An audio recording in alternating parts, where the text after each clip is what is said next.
All right, so we have Tampa Bay Buccaneers at home against the Falcons, and I'm not feeling too good about the Buccaneers after those injuries.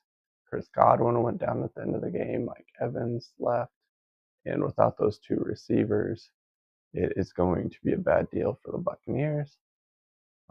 You could already see how bad it was without Mike Evans, and so a -2.5 spread towards the Falcons. And just off the top of my head, I will probably be betting this. I will not buy any points. This is not a parlay pick. This is completely head and heart, as you should not do in sports betting. But that's how I'm going to roll with this game. Points per game, Buccaneers way high, 36.3. A lot of that has to do with that over 50 points against the Saints game.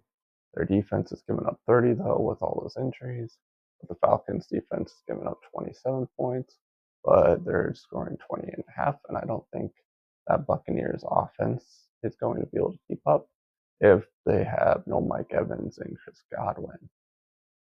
I'm not going to spend too much time on these stats, just because the two wide receivers not being in the game for the Buccaneers has completely changed everything about this game.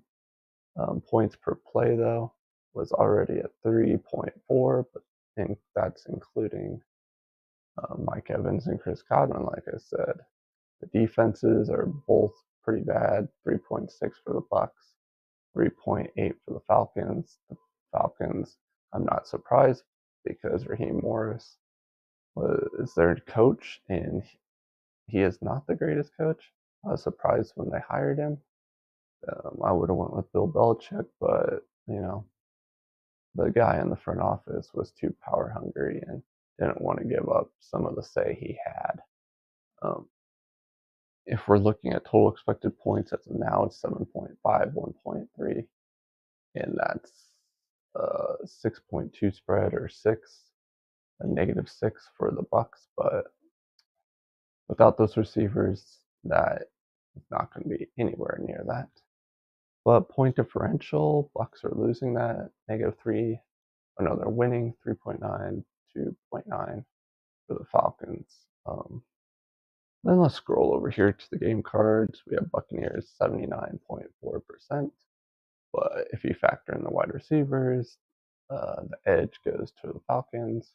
And I'm not going to get too much into these game cards, but the Falcons should be able to run the ball against the Bucks, and the Bucks should be able to run against the Falcons.